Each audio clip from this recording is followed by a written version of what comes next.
Formatting and organization in letter writing. Hello and welcome to our English language learning video series. In this video, we will be focusing on the topic of letter writing, specifically on formatting and organization. Mastering these skills will help you create clear and well-structured letters that effectively convey your message. So, let's dive right in. When it comes to formatting a letter, there are a few key elements you need to consider. Let's take a look at each of them. 1.1 Date and sender's address. At the top right-hand corner of your letter, include the date when you are writing the letter. Below the date, provide your own address as the sender. Remember to include your full name, street address, city, state, and zip code. 1.2 Recipient's address. On the left-hand side of the letter, below the sender's address, write the recipient's address.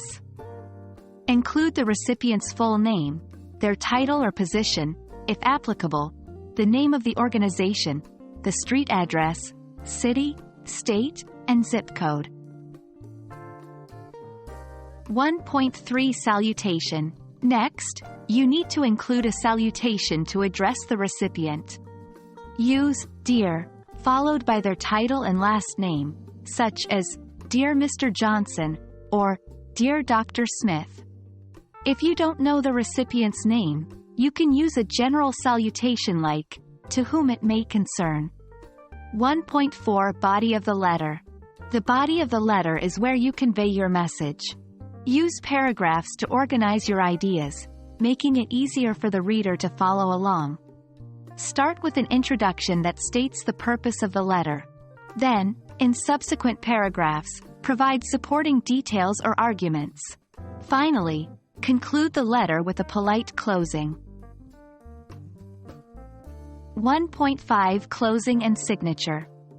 End your letter with a closing phrase such as, "Sincerely, yours faithfully," or "Best regards," followed by your full name and your signature. Leave enough space between the closing and your name to physically sign the letter if it's a printed or handwritten letter. Now that we've covered the basic formatting, let's talk about organizing your letter effectively. 2.1 Introduction. In the introduction of your letter, clearly state the purpose of your communication. Be concise and to the point. This helps the recipient understand the context and importance of your letter. 2.2 Main body. The main body of your letter should provide relevant information, explanations, or arguments to support your purpose. Use paragraphs to separate different ideas and maintain a logical flow throughout. Start each paragraph with a topic sentence that clearly introduces the main idea of that paragraph. 2.3 Supporting details.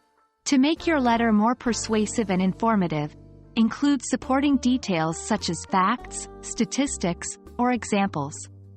These details add credibility to your message and help the recipient understand your perspective. 2.4 Conclusion. In the conclusion, summarize your main points and restate the purpose of your letter. Be polite and leave a positive impression. Avoid introducing new information or raising additional questions in the conclusion. Congratulations! You've learned the essentials of formatting and organizing a letter. Remember to include the date, sender's address, recipient's address, salutation, body paragraphs, closing, and signature. Organize your letter by using paragraphs and maintaining a logical flow. With these skills, you'll be able to write clear and well-structured letters that effectively communicate your message. Keep practicing, and before you know it, you'll become a master of letter writing. Thank you for watching, and